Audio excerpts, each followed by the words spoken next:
S'il te plaît, baisse un peu l'humidité, je voudrais voir ce que ça donne. Qu'est-ce que t'en penses? Oh bah c'est parfait. Personne ne t'aime.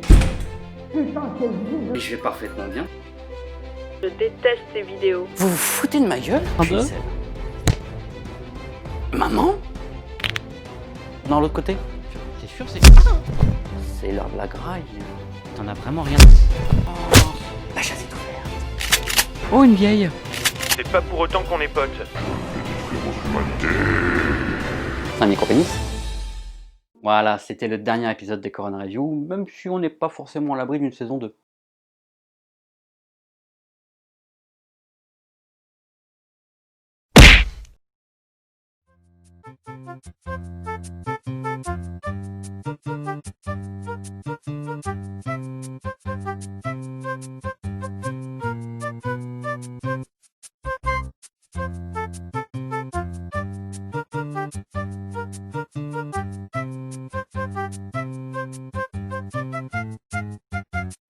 Connard? Oui. Pourquoi c'est le fond de la Corona Review? Bah, c'est pour la saison 2 de la Corona Review. Comment ça, la saison 2? Mais je rigolais la dernière fois. Bah, tu vas bien refaire ce format puisqu'on est reconfiné. Reconfiné. Oui, reconfiné. On est à nouveau reconfiné? Oui, reconfiné. Eh, il serait peut-être temps que tu t'informes parce que je peux pas tout faire. Hein. Vas-y, fais pas cette tête là, au moins tu vas pouvoir reprendre les Corona Review. Oh, c'est vrai? Oui, t'es content? Non!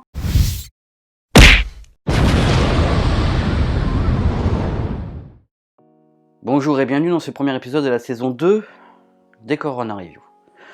Au programme aujourd'hui, une apocalypse version biblique, Mad Max avec dessin et Los Angeles est une prison. Non mais vas-y, fais un effort quand même parce que le public il est là, il te suit, il t'aime. La ferme. Le premier film est sorti en 2010 et est disponible sur Netflix. Légion. Ils sont là. Dis donc Rambo, tu peux nous dire contre quoi on se bat? Des anges. Dieu a perdu la foi en l'humanité et décide de balancer une petite apocalypse comme ça au calme. Et putain, qu'est-ce que je le comprends? Ah bon? Pourquoi tu dis ça? Oh, comme ça, au hasard. Mais l'archange Michael lui a toujours foi en l'humanité et il décide du coup de son propre chef d'aller sur Terre pour protéger une femme enceinte, car le bébé qu'elle porte serait le nouveau Messie. Putain, mais de quoi il se mêle ce connard? Qu'est-ce que j'ai fait encore? Mais pas toi! Réalisé pour un budget de 26 millions, le film a rapporté 40 millions US et à peu près 67 millions au niveau mondial, ce qui est bien mais pas top. Par contre, le film est énormément divisé. Bon, bien sûr, ça n'est pas un chef-d'œuvre, mais est-ce que le film est dénoué d'intérêt pour autant? Pas forcément que non, sinon t'en parlerais pas. Hein. Quoi encore? Qu'est-ce que j'ai dit? Ça te dirait pas d'éviter de casser mes effets de surprise par hasard? Merci. Bah t'es marrant toi, qu'est-ce que je fais du coup moi? Bah tais-toi, ça serait déjà pas mal. Donc oui, le film n'est pas donné d'intérêt. Il y a même pas mal de choses intéressantes, je trouve. Déjà le côté apocalypse biblique, mais revu avec nos critères d'aujourd'hui, ce qui donne quelque chose de visuellement vraiment intéressant, je trouve. Bon, les FX piquent un petit peu les yeux Ah aujourd'hui, bah c'est rien de le dire, hein, parce que c'est vraiment... mais dans l'ensemble, ça va, Oh. c'est plutôt correct. Il y a quelques scènes très bien ficelées, d'autres un petit peu moins. Comme la scène avec la grand-mère par exemple? Le casting aussi est vraiment pas mal, puisque dans le rôle principal de l'ange Michael, tu retrouveras Paul Bettany, que tu connais forcément, puisque si tu es fan de Marvel, tu as pu le voir dans le rôle de Jarvis, puis de Vision. Il y a aussi le génial et très sous-estimé, je trouve, Dennis Quaid, que tu as pu voir il y a longtemps, dans les années 80, dans le film L'Aventure Intérieure, mais aussi Les 4 Cavaliers de l'Apocalypse, que je te conseillerais certainement un jour, parce que je le trouve vraiment pas mal, et le film est complètement bidé à l'époque. Qui joue donc le rôle du père d'un des gars qui est là sur place. Enfin, c'est le patron du restaurant. Le restaurant, station essence, enfin, le petit boui-boui qu'il y a souvent aux États-Unis. Charles Hayes Dutton, que tu as pu voir dans Alien 3, mais aussi dans Menace to Society, c'est un second rôle assez connu, mais que les gens oublient très souvent le nom, malheureusement, avec les seconds couteaux, quoi. Mais un très bon acteur. Et tu retrouveras aussi dans le rôle de l'archange Gabriel, Kevin Durant, qui est un acteur que j'aime beaucoup, que je t'ai déjà parlé dans la Corona Review spécial film d'action, il me semble. Un très bon acteur, j'ai déjà parlé de lui, je vais pas trop faire sa filmographie, et il est excellent dans le rôle. Il y a aussi Tyrese Gibson, qui s'est principalement fait connaître grâce à la saga Fast and Furious. Et il joue Tyrese Gibson dans tous ses films. Ah, et j'ai failli oublier aussi la présence de Doug Jones, qui est quelqu'un d'assez connu dans le milieu, mais pas de visage malheureusement, parce qu'il est souvent maquillé. Il avait joué dans Hellboy, il avait joué aussi dans Les 4 Fantastiques et j'allais dire en anglais, je fais un mélange anglais-français, Les 4 Fantastiques et le Surfeur d'Argent, où il joue le Surfeur d'Argent d'ailleurs, qui a donc un tout petit rôle, tu reconnais vite fait, parce qu'il est quand même retapé en image synthèse, mais tu le reconnais et oh, ça fait plaisir de le voir. Bon, alors, outre les premiers acteurs que je t'ai cités qui sont excellents, c'est vrai que sur la fin, on va dire que c'est pas des acteurs extraordinaires, mais il y a une excellente alchimie entre tous. Bon, le fait que la plupart ont déjà joué des films ensemble, ça doit aider pour la chimie, tu vois. Mais ça fonctionne, et du coup, t'es dedans. J'apprécie beaucoup ce film-là. Alors oui, ça n'est pas un chef-d'œuvre, mais il est intéressant pour ce qu'il propose. Tu as quelques bonnes scènes d'action bien ficelées qui rythment bien le film. Tu as même quelques scènes un peu horrifiques. Horrifique, vraiment, tu trouves? Vite fait, hein, vraiment un petit peu. T'abuses pas un petit peu quand même? Et surtout, il y a une fin porteur d'un message qui m'a touché. Ah, une dernière petite info avant de passer au film suivant, c'est que le restaurant où toute l'action se déroule s'appelle le Paradise Fall. Et il fait référence à deux choses. La première, au côté, à l'humeur changeante de Dieu qui est à la fois protecteur et destructeur, mais aussi au poème de Milton, que si tu n'as pas lu, je t'invite à lire d'ailleurs parce qu'il est excellent.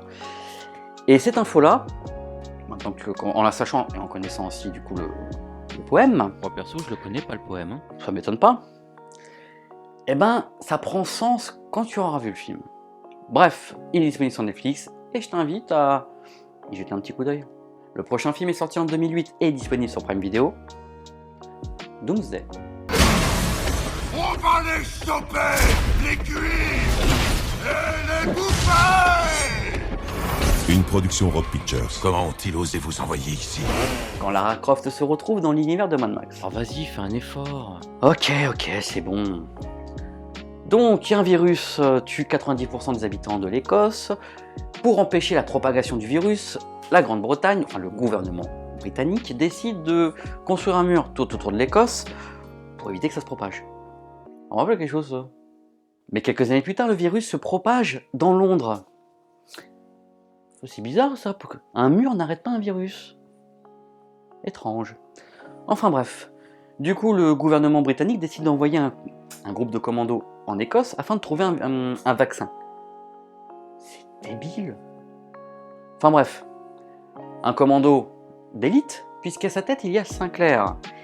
Et ça va être une expérience un peu particulière pour elle, puisque elle vient d'Écosse et elle a pu s'enfuir au moment où les portes se fermaient. Donc elle va y retrouver un petit peu son passé. Réalisé pour 30 millions de dollars, le film a rapporté au box-office mondial 22 millions. Ouch, ça fait mal ça. Bon, il y a eu déjà pire, mais ouais, c'est un putain de flop.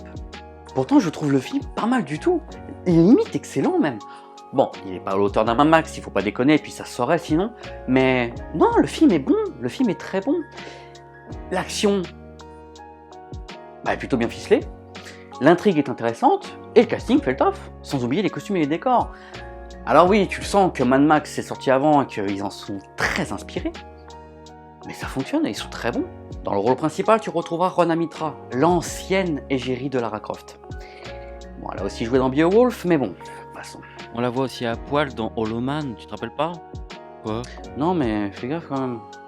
Tu retrouveras aussi Malcolm McDowell, très connu pour son rôle dans Orange Mécanique, mais aussi le regretté Bob Hoskins que tu as vu dans Roger Rabbit, Hook ou encore Danny the Dog. Mon film préféré de lui, c'est Super Mario Bros. Bah quoi? Non, rien. Tes goûts s'améliorent. C'est vrai, tu trouves vraiment? Non. A noter que dans le film, deux soldats ont des noms particuliers. L'un s'appelle Miller et l'autre Carpenter.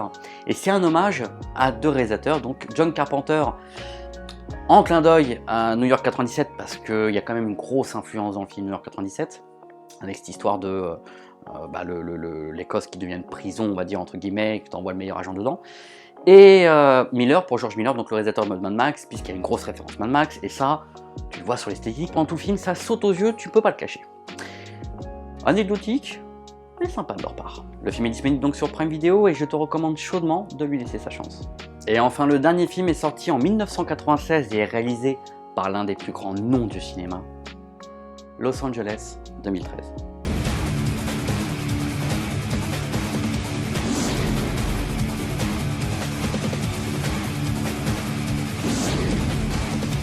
Un tremblement de terre secoue Los Angeles et détache la ville du continent américain. C'est vraiment possible ça? Du coup, le gouvernement décide d'en faire une sorte de prison. Hein. C'est-à-dire qu'une île où on enverrait tous les déchets qui les font chier, quoi. Sauf que des années plus tard, il va y avoir un petit souci avec cette île. Alors là, bravo, t'as vraiment fait un super résumé. Merci, mais j'ai pas terminé en fait. Le big boss de l'île décide de menacer le gouvernement de détruire toute source d'énergie dans le monde entier. Grâce à une technologie que la fille du président lui a emmenée parce qu'elle veut protester contre Papounet, enfin, tu vois le genre quoi. Le gouvernement décide d'envoyer en mission commando l'homme le plus dangereux du monde. Snake Plissken. Suite remake, plus proche du remake quand même, de New York 97, la post-production du film n'a pas été de tout repos.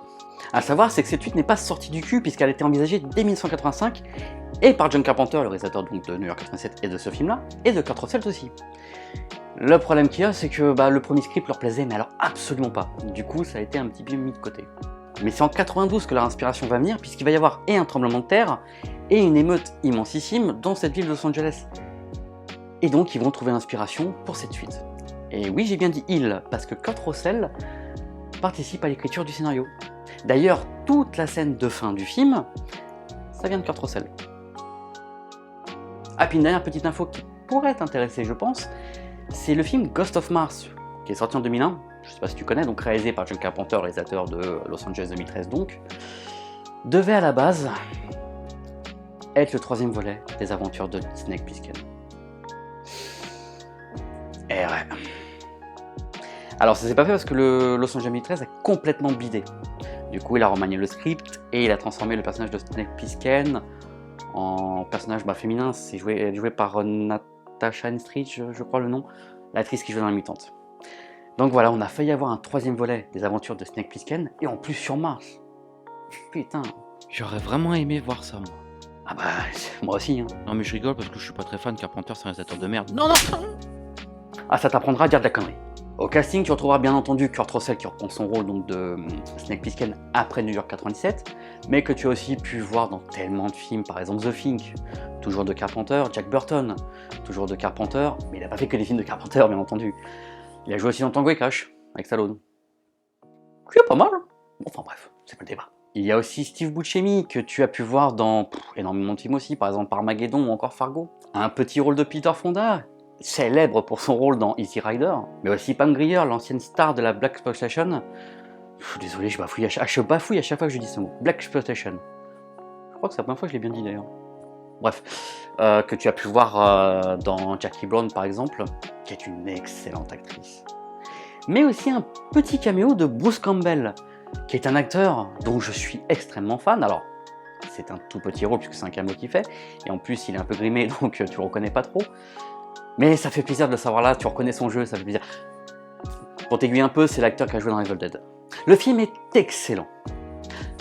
Calme-toi. Oui, il est beaucoup moins bon que New York 97, hein. Ça de toute manière, le film souffre de la comparaison, mais c'est débile, parce que le film est très bon pour ce qu'il propose. Parce que le film, outre d'être une ressucée du premier... T'as dit sucé. Parce que le film, outre être un remake du premier, il y a un message très appuyé qui est une putain de critique du système hollywoodien. Et ça, tu le vois sur énormément de scènes. Par exemple, la scène où Snake arrive en sous-marin pour arriver à Los Angeles, il y a un moment donné où il passe devant le panneau de Universal, et au même moment, donc, t'as un requin qui essaie de le choper. Ou encore, même la scène avec Bruce Campbell, justement, qui donc joue un chirurgien esthétique. Soyons honnêtes, chirurgien esthétique, Hollywood. Et là, je te dis que 2 scènes, mais dis-toi que c'est comme ça pendant tout le film. Le sous-texte est présent et est génial. Quand tu comprends, quand tu remarques qu'il y a ce sous-texte-là, tu vois plus le film pareil. Ah, c'est du génie, la critique est présente, palpable et te modifie tout le film. Et du coup, donne un intérêt à ce film, outre d'être qu'un simple remake. Bon, les scènes d'action sont très bonnes aussi, ne t'inquiète pas là-dessus. Alors oui, il y a des petits moments passage ressucés tu vas te l'apprendre. Ressucés donc de New York 87, mais remanié différemment. Ce qui fait que tu t'attends à cette scène, mais tu ne vois pas vraiment venir comment ça se termine. Ou alors, tu te dis, parce que tu t'es déjà fait prendre au piège 2 fois, 3 fois, que ah bah finalement c'est la même scène mais ça prend un autre chemin, et ben là tu te dis, sur une autre scène par exemple, tu te dis bon bah là je vais pas me faire piéger, et tu fais piéger parce que la conclusion de la scène est la même que dans New York 97. Il sait prendre son spectateur à revers dans ce film, je trouve, et j'adore ça. Et puis il y a le charisme de Kurt Russell pendant tout le film, donc je suis preneur. Donc voilà, un film connu certes, mais pas de tous, puisqu'il jouit d'une mauvaise réputation. Et je t'invite vraiment à découvrir ce film si tu ne le connais pas, ou à le redécouvrir, mais avec cette nouvelle vision du film. Bon, par contre, il est disponible ni sur Netflix, ni sur Prime. Ah bah tu conseilles des films qui sont pas sur les plateformes toi maintenant. Et ils vont faire comment du coup? Ah écoute, je leur propose comme ça. Si tu le trouves ailleurs, je sais pas moi, sur MyCanal, sur une autre plateforme OSVDD, ou par un autre moyen, fais-le, trouve. En tout cas voilà, si tu tombes sur le film, regarde-le, ça vaut le coup. Par autre moyen, tu veux parler du télé... Voilà, la vidéo touche à sa fin. Sache que je vais essayer quand même de te sortir 2 Corona Review par semaine, histoire de te conseiller des films à regarder, des films, pas des chefs-d'œuvre, hein, voilà, mais que tout le monde connaît, que tout le monde a vu, mais des films qui sont peut-être un peu oubliés ou que tu es peut-être passé à côté. Voilà. N'hésite pas à t'abonner si c'est pas déjà fait, à liker, partager et à me dire en commentaire si tu as vu les films, que tu en as pensé, mais surtout si tu les as pas encore vus, fais-moi un retour une fois que tu les as vus pour me dire ce que tu en as pensé. Voilà, ton retour m'intéresse. Sur ce, je te dis à bientôt pour de nouvelles Corona Review. Heureusement. Ciao. Et coupé. Putain, reconfiné. Il serait peut-être temps quand même qu'on sache d'où vient ce putain de virus. Hein. Qu'est-ce que tu veux dire par là? Parce que je comprends pas. Non mais qu'est-ce qui a créé le virus? Enfin, comment le virus est apparu? Enfin, pour pouvoir créer un vaccin quoi. Ah bah il y a l'extraordinaire professeur Raoul. S'il te plaît. Bah quoi, c'est vrai Non, Pourtant sur Twitter ils disent que c'est le meilleur, c'est une source fiable. Ah putain. Eh, juste pour rigoler, tu imagines si le virus avait été inventé par les extraterrestres et envoyé sur Terre? Mais attends, on pourrait même rajouter ça dans nos scénarios de Corona Review. C'est-à-dire que les extraterrestres, ils ont fait ça pour pouvoir t'avoir toi, non? C'est pas une bonne idée? Ça serait vraiment de la merde.